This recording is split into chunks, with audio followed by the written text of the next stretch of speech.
thank you so much for coming. I was quietly very, very nervous that I'd be here talking to a camera and no one else, so I really appreciate it. I hope you'll forgive me, I have a throat condition, so when I'm talking I have to drink a lot. So I'm sitting here with my coffee. It should have been wine, but there are laws. But yeah, for those of you who don't know me, my name's Alina, and I have just completed the Level 6 program at the Learning Connection. And this talk is essentially about what I got up to as a student and how some pretty amazing connections sort of led to me doing some pretty awesome things, which was unexpected, but you know, one of those happy accidents. So if I can get the technology to work. Brilliant. Right. Okay, so the way I ended up at the Learning Connection was kind of a bit odd. I got offered a scholarship to come and study, and it had never occurred to me to take up art on any kind of serious level. And I had 2 weeks to decide. And I was working at the time, and even working, we were kind of struggling financially, my son and I. So the idea of then taking a bigger financial hit so that I could go and find myself as an artist was kind of a scary prospect. But my son was very sort of, you know, look, you're stressed when you come home from work, go and do art and just come home happy sometimes.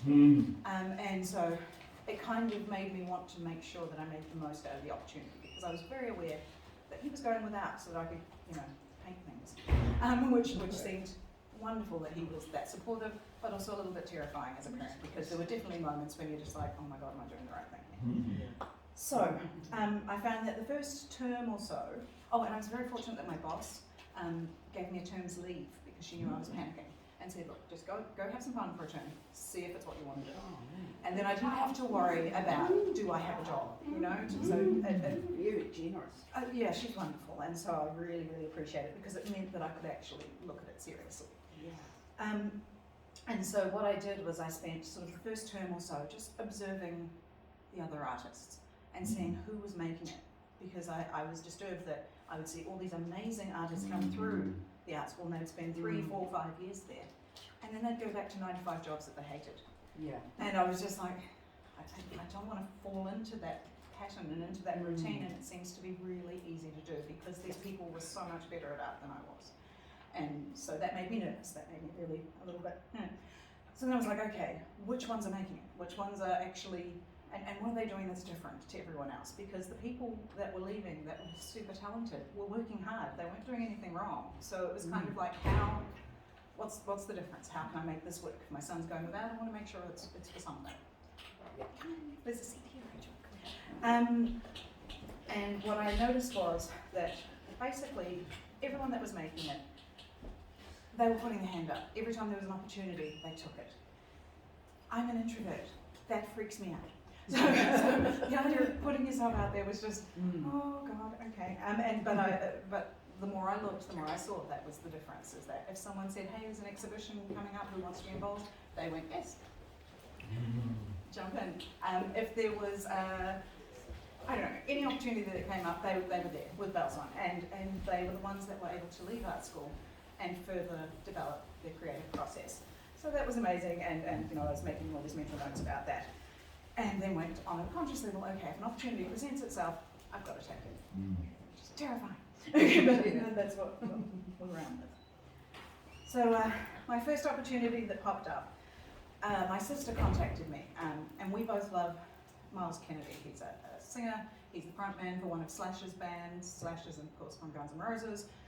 He's the frontman for a band called Alter Bridge, and he's just amazing. And he has 4-octave range for all the musos in here. That's amazing. And he's just super, super awesome. And my sister contacted me and was just like, hey, there's a woman that I'm friends with on Facebook, and she's asking if there are any artists out there that would be willing to contribute work to Miles Kennedy's art campaign. Now, at the time, we had tickets to see Alter Bridge, and we bought VIP passes so that we could go backstage and meet the band, which was like this big deal. And I was sick, and the hospital wouldn't clear me to travel, so I couldn't fly to Auckland to see the band. And I tweeted about it and how gutted I was, and the band retweeted it, and I was just like, ooh, wow. I'm just like, fangirl. But it was kind of like, actually, there's a bit of an opportunity there. What if I quickly whip up a painting, and I do mean quickly, of Miles, give it to my sister and say, look, the band knows that I'm in hospital. Can you see if they'll take a photo of the work? Which you're not allowed to do. Security freaks out. Which they did. But as you can see, magically, there's Miles holding my painting. And so I was able to use that to then send it to this woman, Jamie, and say, look, I've done this work for Miles. Would you be interested in having me, do more work for him? And she accepted it. And now she is Alter Bridge's super fan. She is just, I don't want to use the word obsessed because there's bad connotations with that word. If there's a positive obsession, she had it. And so if someone posted photos of their concerts, she friended them immediately so she could have access to their photos. She would go to every gig. She was promoting everybody and everything, and she spent her time and money finding talent around the world to create artwork for Miles. And so what we would do then is fundraise for the charities that he loved. So IFOR is the International Fund for Animal Welfare. He was particularly interested in saving the elephants. And Future Song, which is his own charity, was to raise money for underprivileged kids. And so it would give them instruments and music tuition, which I'm a big fan of. I've worked with kids for years. I love music. Everything about this checks my boxes. And so, yeah, we ended up making work for a superstar, which was amazing. And so that was my first international collaboration with international artists and a bona fide rock star. And I have literally made lifelong friends out of this work because you end up sort of bonding over music and things. So the group that she had was called MKJ, which is Miles Kennedy Junkies, and that's what she would fundraise through.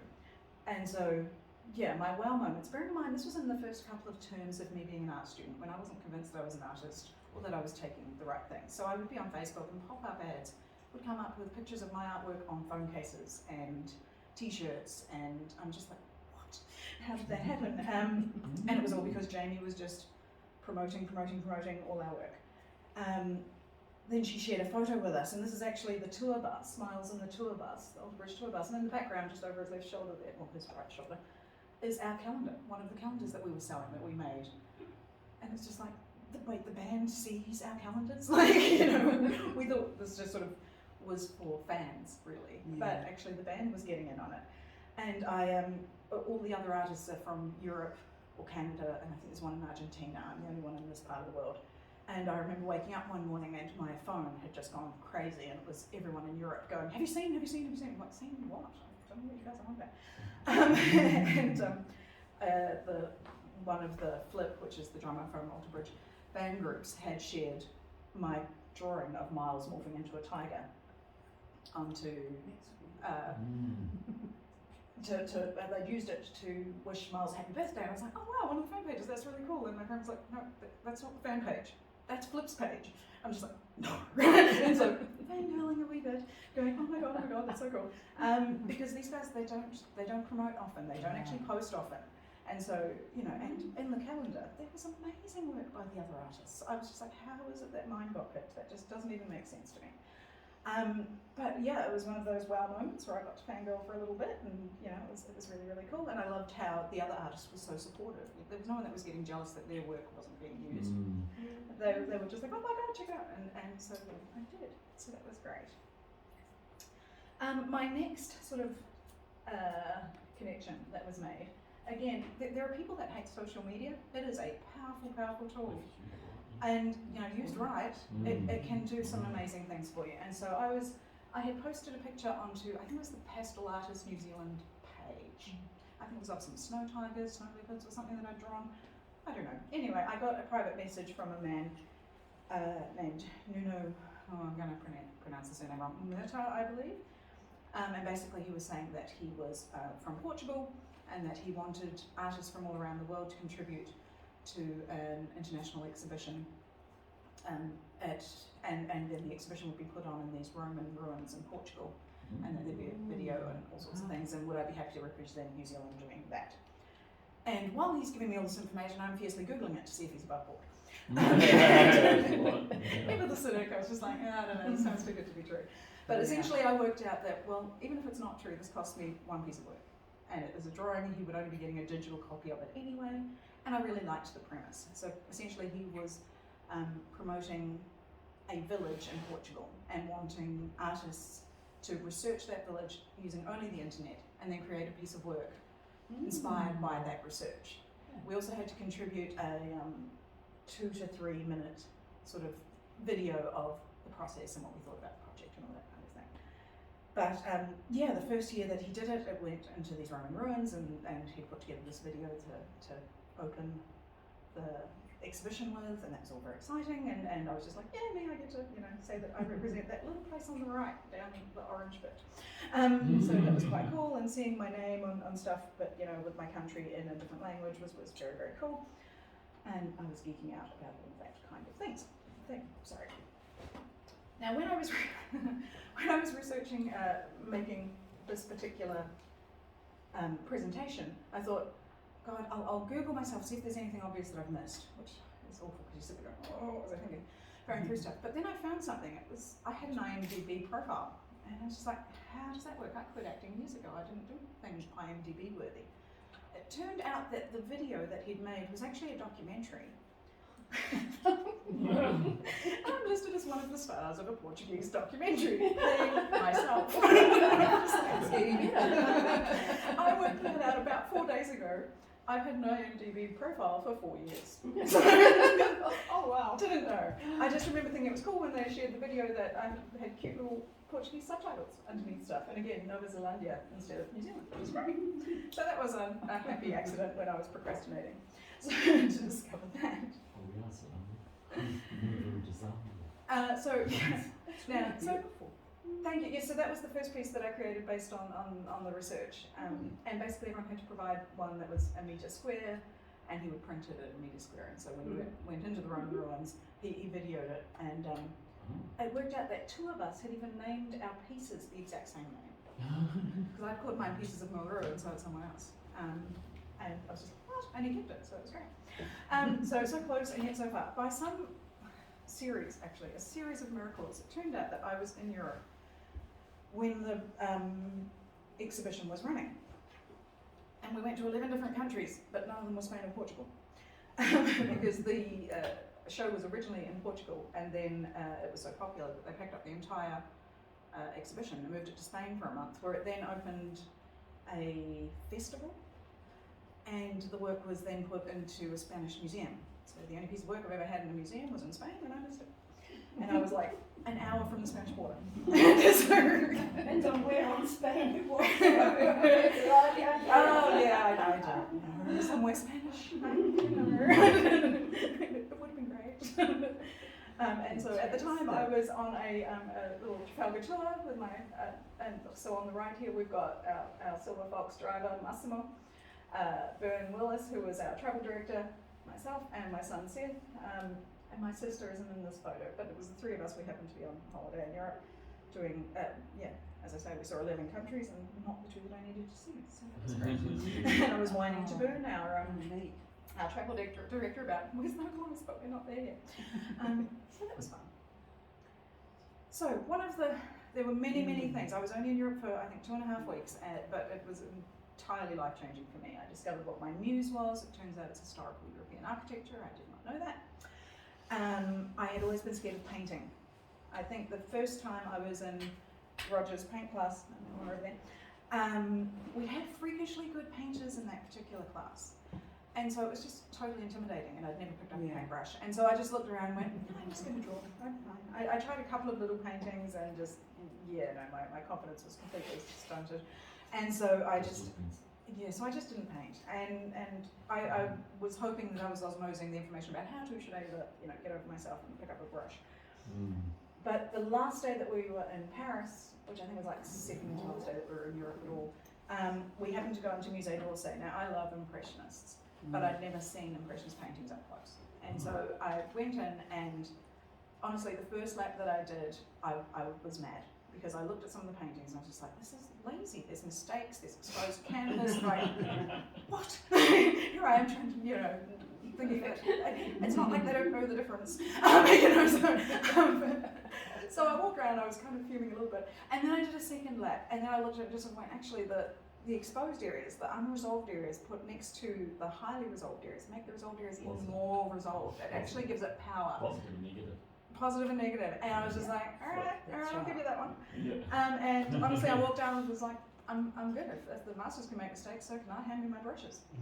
So I came back to New Zealand and painted that, and I've never painted. They probably didn't even think of making mistakes. They They would have just been doing what they do. It would have been part of their process. They just painted. I don't let loose. So this is, one of those issues. But that was the first painting that I did when I got back. And I was really excited because suddenly I had the colour palette isn't what I normally use. I hate the colour orange, and yet everything had an orange tone to it. And I was just like, okay, cool. So I did that.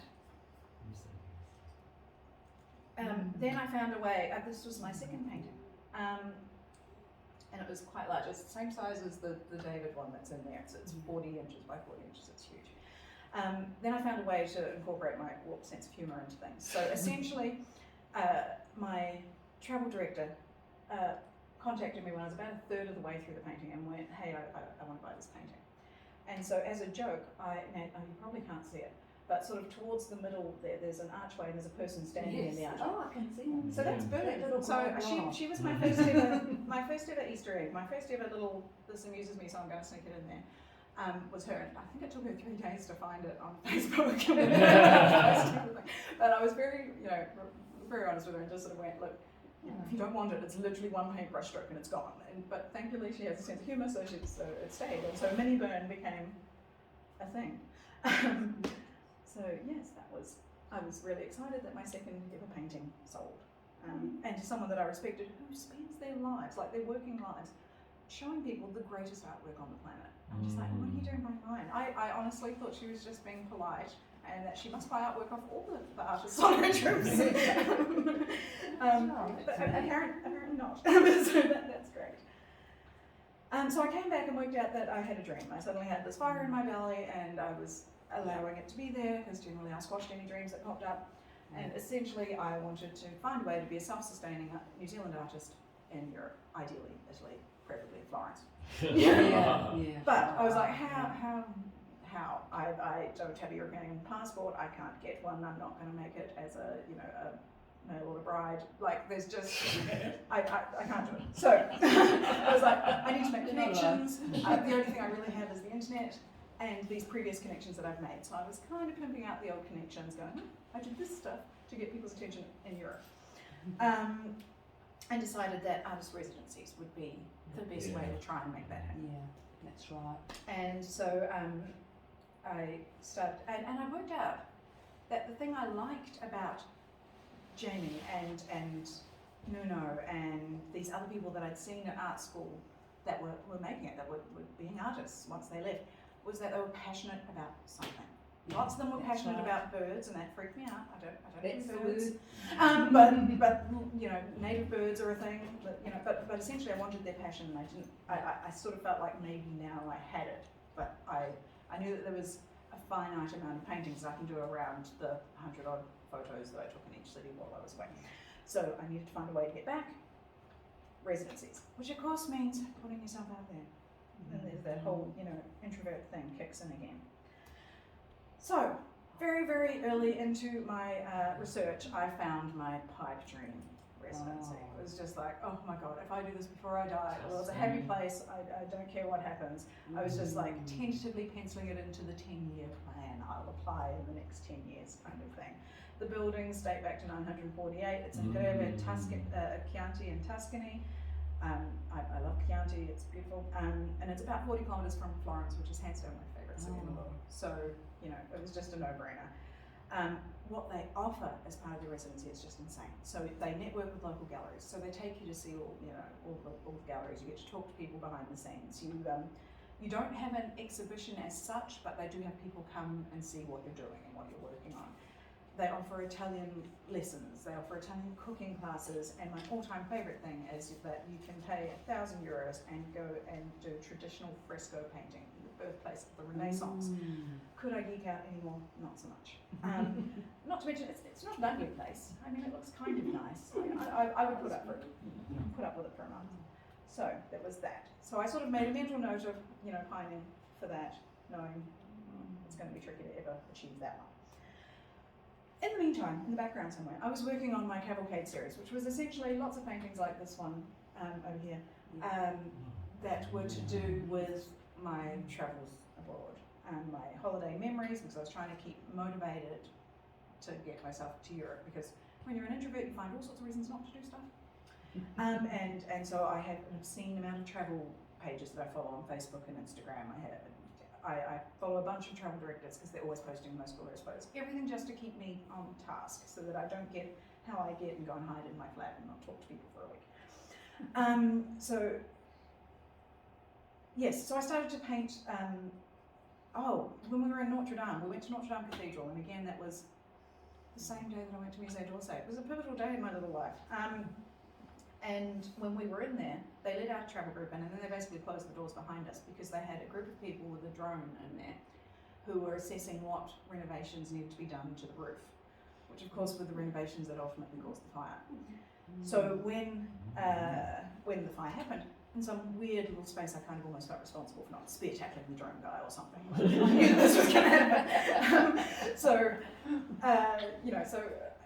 It touched me more than I thought it would. And so when I was looking at the body of work that I was doing, ironically, for the alumni exhibition in here 2 years ago, I felt like there was a gap. There was something missing. I had probably 12 pieces, and I thought, lucky 13, I should do another one. And so I thought, well, I'll quickly crank out a rose window. And there's no way that I can do a rose window, perfectly detailed in 2 weeks. So I'll just do a graphic representation of it. It won't be, perfect, but it'll be fine. I barely got an eighth of the way through it, and I'm contacted by my favourite international collector who wants to buy it. What? Does she look familiar? No. Super. So, Bern hit me up again. It was just like, yeah, I'm going to need that one too. Now, of course, I know that Bern knows that I put Easter eggs in my work. So the first one that I put in was a little Joan of Arc. And it doesn't look like a great portrait, and that's because it's based on a statue, so it's not supposed to look like a portrait. But I knew that she would understand that there's a statue of Joan of Arc in Notre Dame Cathedral, and that she would get the reference. And again, it came with a great big disclaimer: if you don't want it, one paint brush stroke, it's gone. Let me know. And then it took her about 4 hours to reply, and I thought, oh God, I've upset her. Okay, I've really got to curb that sense of humour of mine. And then she came back with, well, how complicated do you want it to get? And I was like, okay, you have my interest. And I was like, well, I don't know, what did you have in mind? So she came up with the concept of not only honouring Notre Dame Cathedral, but to honour awesome women throughout history as well. Notre Dame means Our Lady, so she was just like, it could be Our Ladies. Now, technically in French that would be Notre Dame, but we decided to keep it as Notre Dames, because we like to play on words. And she, of course, was in Europe and went, look, I'm nipping over to Paris tomorrow, I'll just check with some people, see if they think that's acceptable. And I went, yeah, I'm nipping down to the dairy later today, so you do that. So we decided, because we got super excited about it, and again, there was that passion thing. She was passionate about the project, which, passion is, it's infectious. You can't help but be drawn to it. And so because she was so excited about it, I became so excited about it. And then we found that others became super excited about it too, which just was awesome. So we began an online campaign where basically we would ask people, who should be there? Tell us who, tell us why. And we thought, a handful of people that we know each might get into it would be great. And she's got lots of followers because of her work. She sees hundreds of people every year. And I don't so much. So, that's great. And oh dear God, the responses. We got responses like you would not believe. Really? So it became logistical nightmare town, but so worth it. So essentially we had to research all the people that were coming forward with ideas. And I mean, we're educated women, we're history buffs. We thought that there'd be a handful that we may not know. There were people, we don't know how, we had never heard about it, we're appalled that nobody else had ever heard about them. They are just phenomenal women. And then we had to cut it down to 32 because there's only 32 slots. Yeah, and we'd already decided on some, and so we were just like, and initially we were thinking, oh well, we can have some family members, we can have some things, we can have this, we can have that, but because all these people overseas were really getting into it, we were just like, actually we need to keep this pretty universal, we need to cut out anything personal. So I know she wanted to have her mum in there, for example. I wanted to have a friend who'd passed away, and there was a bunch of people that we just kind of went, love you loads, you gotta go, sorry, next. And so it was, it was really, really tricky. So it meant doing 32 2-inch portraits for me. At some point I sort of went, I've never really painted portraits, I wonder if that's relevant. So it was a pretty steep learning curve, really, really quickly. Bern was doing the bios because we decided we would sort of unveil each dame, and with a bio and a picture of how it was going and an update of how the painting was looking. I was paranoid about copyright issues because I didn't want to get sued. We were putting famous people out there and we were putting it out to the world. It was just like and it's just like I'm a poor artist. I can't afford to be sued. Thank you very much. We also had issues with time differences. She was in Europe for most of us. I was in New Zealand. Thankfully, I'm an insomniac, so it worked out. And then, as luck would have it, she then came home. She lives in Australia. And COVID hit, so that she was stuck at home. So now we're on a closer time schedule, so that kind of works out a little bit. But yeah, we also had the issue of we kind of only knew each other from the trip, where I was just one of the many people on the coach. So you're sort of developing a friendship via Messenger while working together on this really complex idea that hasn't really been done before, and trying to work out the kinks of all of it. We have personal lives. Well, I say she has a personal life. I have stuff that I do in the background, but it's not that important. There was the evolution of the project, like the fact that we had to eliminate some stuff, and we were originally going to put, and I mean this was up to the very last minute, we were going to put the 9 Greek muses and love, dreams, hopes, that kind of thing, all into the inner circle. But we found that we couldn't get it to work aesthetically. And they would just take away from the impact of the portraits, which we really wanted to be the main focal point. So we had to do that. We had to manage the social media accounts. Turns out you can only have so many. So between us, I think it worked out that there were 8 Facebook and Instagram pages. But we had to build new ones for the Notre Dame specifically. And you need to provide email addresses for those, and you need to provide phone numbers, and we only had so many, so we now have shared emails that for the Notre Dame stuff. We have shared PayPal, we have shared just everything, all for the Notre Dame's project. Time management was a really big issue because we lived in different time zones. At no stage during this entire process in the project took more than a year were we ever in the same country. That's actually really tricky, but that said, I'm pretty happy with how we coped with it. It was pretty good. Managing each other. I am a neurotic freak. She had to manage that, like I'm not easy to work with. And she's just super, super, super busy. She would always come back with, no, I've just got to nip to Rome, and if I don't answer the phone, it's because I'm on a plane, and I'm just going to, and I'm like, that's all good, you do you. And I think, gosh, maybe a third of the way through, I got a concussion, which is still lingering 18 months later, which is great. So she would tell me something, and then 3 days later I've forgotten it, and then I've got to scroll through 800 messages to figure out, okay, was I going to do this? I don't recall, and then invariably would message, and then realise that message didn't make sense, and then verify it in another message, and then realise 12 messages later, hey, I'm really sorry I sent so many messages, here's another one apologising. So, it was all very, very busy. Now, by far, the most challenging task was working out which women to cut.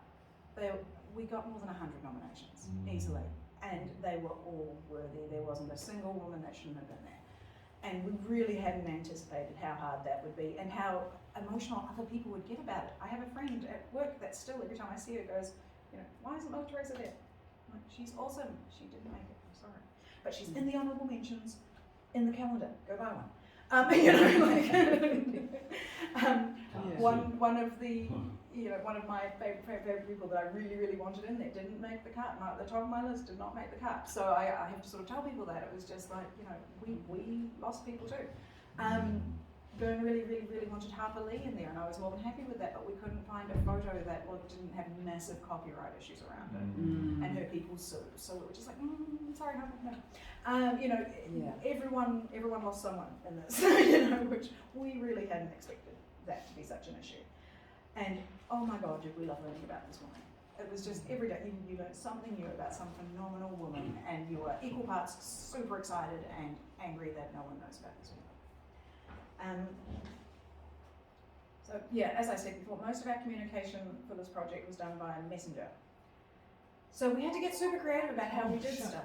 Sorry, there's always one in the box. So we'd be sending each other pictures of brainstorming, and 90% of the stuff that we'd send didn't get used.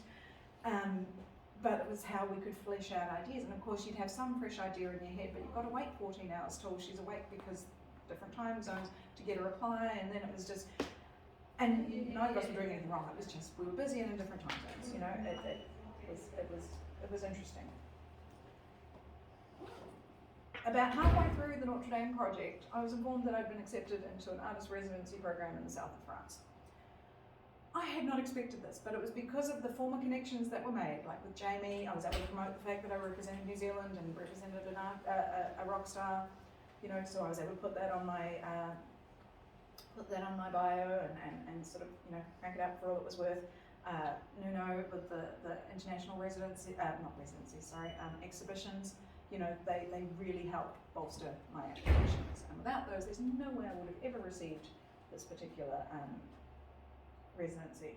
So it's at Ecosse Gallery in Saint-Laurent de la Calabrese, where I get a 6-week artist residency program with a 3-week solo exhibition. I don't think I've done a solo exhibition. So the idea that my first one will be in the south of France kind of pleases me. So that'll be good fun. Somewhere in that work, because we're still sort of juggling applications and things and still working on this, we had a few wow moments. So we would tag everybody that we were promoting. And on Instagram, we found that the verified Frida Kahlo account, which means it's a family member or someone like that, when we posted Frida Kahlo's picture, liked it. And we were just like, oh. And then I got told by a million people that Frida Kahlo had passed away. I'm like, yes, I know that, but it's a verified account. Which is like as close as you can get without it being the real Frida. Okay, so super excited I was.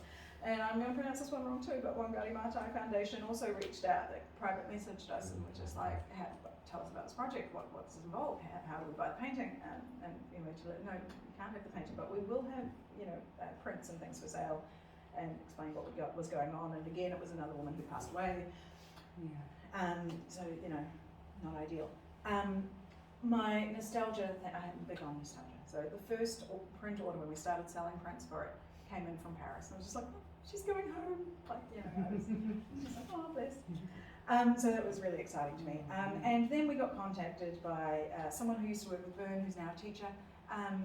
And she works in a secondary school in Perth, asking if she could teach about our painting as part of the school curriculum. As an artist, you're supposed to be dead 100 years before anyone learns anything about anything. Okay, so I was just like, oh my god, geeking out again.